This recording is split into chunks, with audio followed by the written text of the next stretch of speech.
Assalamualaikum warahmatullahi wabarakatuh. Perkenalkan, nama saya Vita Talia dari kelas FIKAPI A dengan NPM 203404034. Assalamualaikum warahmatullahi wabarakatuh. Saya Raden Kamkam Solehudin. Assalamualaikum warahmatullahi wabarakatuh. Nama saya Hani Raina, NPM 203404030 dari kelas A Vokasi Keuangan Perbankan Universitas Siliwangi. Assalamualaikum warahmatullahi wabarakatuh. Perkenalkan, nama saya Luhawi dengan NPM 203404027 dari kelas A. Assalamualaikum warahmatullahi wabarakatuh. Nama saya Chandrika Sari dari kelas A Vokasi Perbankan dan Keuangan dengan NPM 203404025.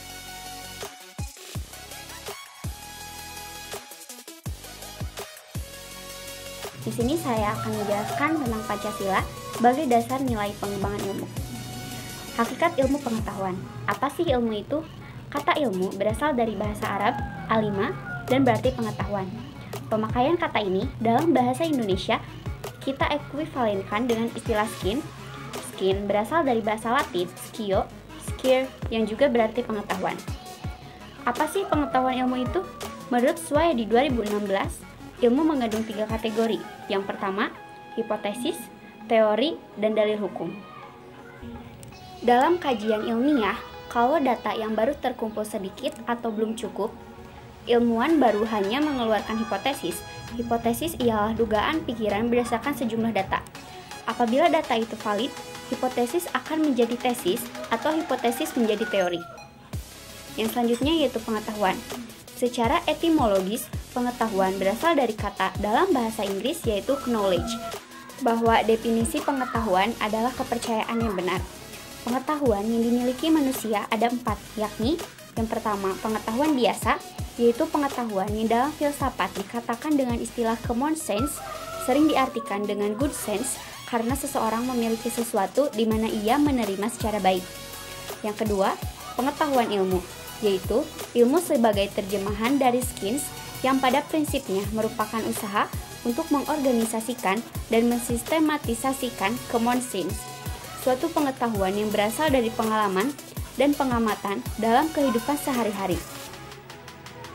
Yang ketiga, pengetahuan filsafat, yakni pengetahuan yang diperoleh dari pemikiran yang kontemplatif dan spekulatif. Pengetahuan filsafat lebih menekankan pada universitas dan kedalaman kajian tentang sesuatu. Keempat, pengetahuan agama, yaitu pengetahuan yang hanya diperoleh dari Tuhan lewat para utusannya. Pengetahuan agama bersifat mutlak dan wajib diyakini oleh para pemeluknya. Selanjutnya, ada perbedaan ilmu dan pengetahuan. Untuk memperjelas pemahaman kita, perlu juga dibedakan antara pengetahuan yang sifatnya pra-ilmiah dan pengetahuan ilmiah. Pengetahuan yang bersifat pra-ilmiah ialah pengetahuan yang belum memenuhi syarat-syarat ilmiah pada umumnya. Setelah manusia mendalami ilmu pengetahuan, maka terciptalah teknologi sebagai produk dari ilmu pengetahuan tersebut. Menurut Surajio, terdapat beberapa tahap perkembangan ilmu pengetahuan, yaitu sebagai berikut. 1. Zaman pra-Yunani kuno. Zaman Yunani kuno atau yang sering disebut sebagai zaman batu, ditandai oleh pemikiran manusia ke tingkat abstrak. Maksudnya, kemampuan untuk menghubungkan berbagai konsep tanpa kehadiran masalah, objek, ataupun ide secara nyata. Lalu, kemampuan untuk menulis, menghitung, dan menyusun kalender. 2. Zaman Yunani kuno. Karena pada zaman ini bangsa Yunani kuno tidak percaya lagi dengan mitologi-mitologi, maka zaman ini disebut sebagai gunangnya ilmu dan filsafat. 3. Zaman abad pertengahan. Pada zaman ini ditandai dengan aktivitas ilmiah yang terkait dengan aktivitas keagamaan. 4. Zaman Renaissance. Manusia pada zaman ini dikenal sebagai manusia yang rindu akan kebebasan. Zaman ini merupakan peralihan ketika berubahnya zaman abad pertengahan ke modern. 5. Zaman modern. Zaman ini ditandai dengan berbagai penemuan dalam bidang ilmiah. Contohnya, penemuan dalam ilmu pasti, yaitu sistem koordinat yang terdiri dari garis lurus X dan Y dalam bidang datar. 6. Zaman kontemporer ditandai dengan penemuan berbagai teknologi canggih dan bidang ilmu mengalami kemajuan, dan yang paling pesat yaitu bidang komunikasi dan informasi. Ilmu pengetahuan memiliki dua aspek, yaitu fenomenal dan struktural. Aspek fenomenal menunjukkan bahwa ilmu pengetahuan mewujudkan atau memanifestasikan dalam bentuk masyarakat, proses, produk. Contohnya seperti melalui eksperimen, penelitian, atau ekspedisi. Aspek struktural terdapat beberapa unsur. 1. Sasaran yang dijadikan objek. 2. Objek ini terus dipertanyakan tanpa mengenal titik henti. 3. Ada alasan dan motivasi. 4. Ada jawaban-jawaban yang diperoleh. B. Pancasila sebagai dasar pengembangan ilmu pengetahuan dan teknologi. IPTEK sebagai asas pembangunan dan sebagai salah satu bidang pembangunan yang sejajar dengan bidang pembangunan lainnya. Maka, secara sadar, kita memahami dan mengakui betapa pentingnya IPTEK bagi kehidupan bangsa dan negara kita, terutama dalam menjalin kesinambungan pembangunan nasional. Relasi yang paling ideal antara IPTEK nilai budaya dan agama tentu terletak pada fenomena pertama. Meskipun hal tersebut belum dapat berlangsung secara optimal, mengingat keragaman budaya dan agama di Indonesia itu sendiri. Keragaman tersebut di satu pihak dapat menjadi kekayaan, tetapi di pihak lain dapat menimbulkan sebuah konflik. Oleh karena itu, diperlukan sikap inklusif dan toleran di masyarakat untuk mencegah timbulnya konflik. Untuk itu, komunikasi yang terbuka dan egaliter dibutuhkan dalam kehidupan bermasyarakat, berbangsa, dan bernegara. Pancasila sebagai ideologi negara merupakan kristalisasi nilai-nilai budaya dan agama dari bangsa Indonesia. Pancasila sebagai ideologi bangsa Indonesia mengakomodir seluruh aktivitas kehidupan bermasyarakat, berbangsa, dan bernegara. Demikian pula halnya dalam aktivitas ilmiah. Oleh karena itu, perumusan Pancasila sebagai paradigma ilmu bagi aktivitas ilmiah di Indonesia merupakan sesuatu yang bersifat niscaya, sebab pengembangan ilmu yang terlepas dari ideologi bangsa justru dapat mengakibatkan tumbuhnya sekularisme. Adapun nilai-nilai Pancasila sebagai pengembangan ilmu pengetahuan dan teknologi yang terkandung dari setiap sila-sila Pancasila diuraikan sebagai berikut.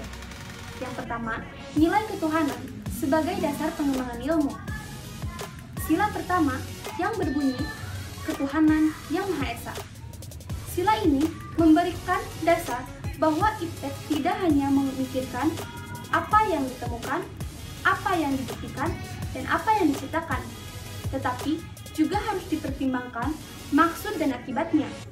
Apakah merugikan manusia dan masyarakat, serta alam sekitarnya. Yang kedua, nilai kemanusiaan sebagai dasar pengembangan ilmu. Sila kedua yang berbunyi kemanusiaan yang adil dan beradab.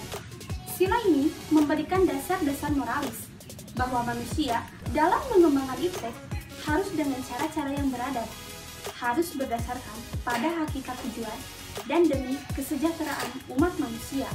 Yang ketiga, nilai persatuan sebagai dasar pengembangan ilmu. Sila ketiga yang berbunyi Persatuan Indonesia.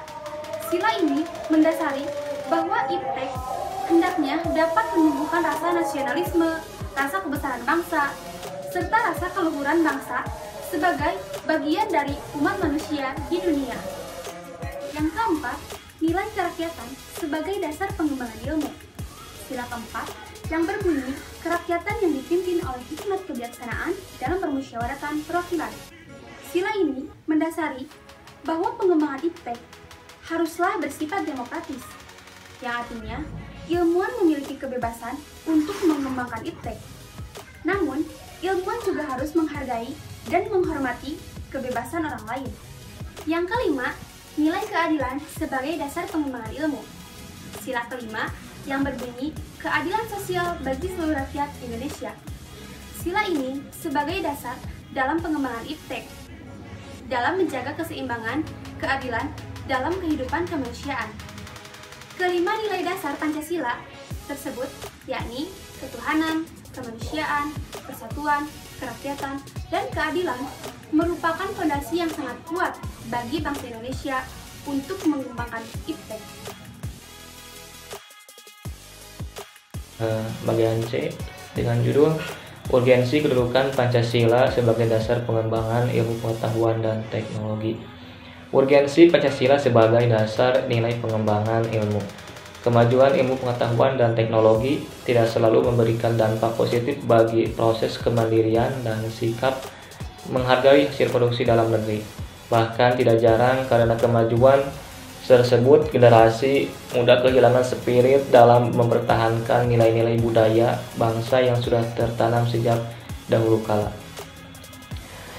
Menurut Suragio dalam bukunya dari 2004 halaman 134 ada 3 faktor sebagai indikator bahwa ilmu pengetahuan itu bebas nilainya, yaitu yang pertama, ilmu harus bebas dari pengandaian, yakni bebas dari pengaruh eksternal seperti faktor politis, ideologi, agama, budaya, dan unsur kemasyarakatan lainnya.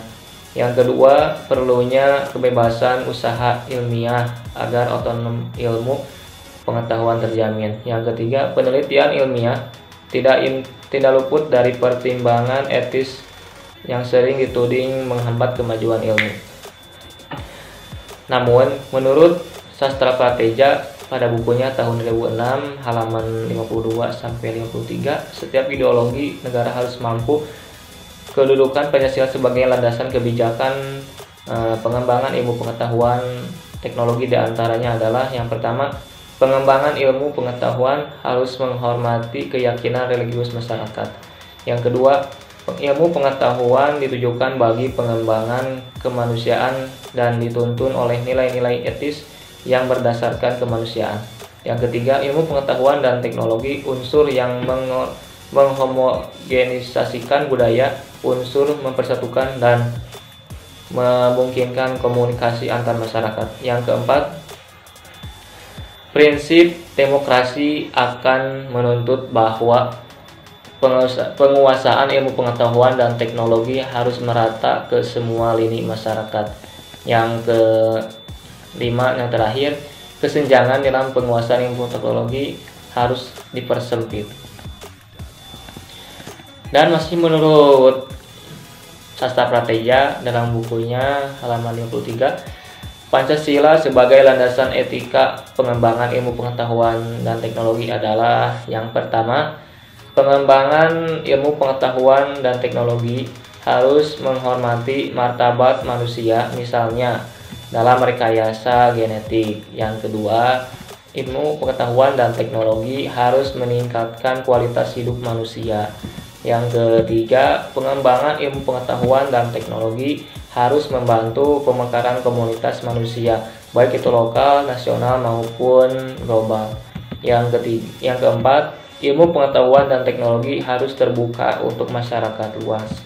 Yang kelima, yang terakhir, ilmu pengetahuan dan teknologi harus membantu penciptaan masyarakat yang semakin adil.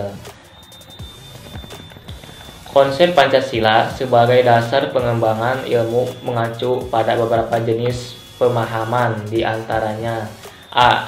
Setiap ilmu pengetahuan dan teknologi yang harus dikembangkan di Indonesia haruslah tidak bertentangan dengan nilai-nilai yang terkandung dalam Pancasila.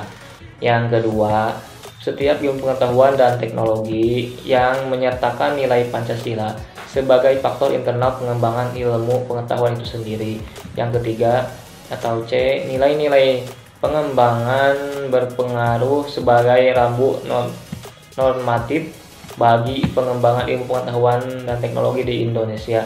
Yang terakhir, setiap pengembangan ilmu pengetahuan dan teknologi harus berasal dari budaya dan ideologi bangsa Indonesia itu sendiri, memperbumikan ilmu sebagaimana yang terdapat dalam peraturan atau buku dikti 2016 halaman 197 sampai 1198. Alasan diperlukannya Pancasila sebagai dasar nilai pengembangan ilmu. Pancasila sebagai dasar nilai pengembangan ilmu sangatlah penting, dan berikut merupakan hal-hal yang harus kalian ketahui. Yang pertama, pluralitas nilai yang berkembang ke dalam kehidupan bangsa Indonesia seiring dengan kemajuan iptek. Oleh karena itu, kita membutuhkan renungan dan refleksi agar bangsa Indonesia tidak terjerumus. Lalu yang kedua, kemajuan iptek terhadap lingkungan hidup memiliki dampak negatif. Oleh karena itu, diperlukan tuntunan moral bagi para ilmuwan dalam pengembangan iptek di Indonesia. Yang ketiga, pengembangan iptek mengancam nilai-nilai khas dalam kehidupan bangsa Indonesia seperti gotong royong, musyawarah, solidaritas, dan lain sebagainya. Oleh karena itu, kita memerlukan orientasi yang jelas untuk menyaring dan menangkal pengaruh nilai global yang tidak sesuai dengan nilai bangsa Indonesia. Yang keempat, Pancasila dijadikan dasar pengembangan ilmu pengetahuan dan teknologi karena kerusakan lingkungan akibat adanya iptek dan penggunaan benda teknologi yang menggantikan nilai luhur. Yang kelima, gaya hidup global menggantikan nilai-nilai kearifan lokal. Dinamika dan tantangan Pancasila sebagai landasan pengembangan iptek. Pancasila sebagai landasan pengembangan ilmu belum dibicarakan secara eksplisit oleh para penyelenggara negara sejak Orde Lama sampai era reformasi. Para penyelenggara negara pada umumnya hanya menyinggung masalah pentingnya keterkaitan antara pengembangan ilmu dan dimensi kemanusiaan atau humanisme. Sementara itu, ada beberapa tantangan terhadap Pancasila sebagai dasar pengembangan iptek di Indonesia. Yang pertama, kapitalisme, yang sebagai penguasa perekonomian dunia, termasuk Indonesia. Akibatnya, ruang bagi penerapan nilai-nilai Pancasila pada dasar pengembangan ilmu menjadi terbatas.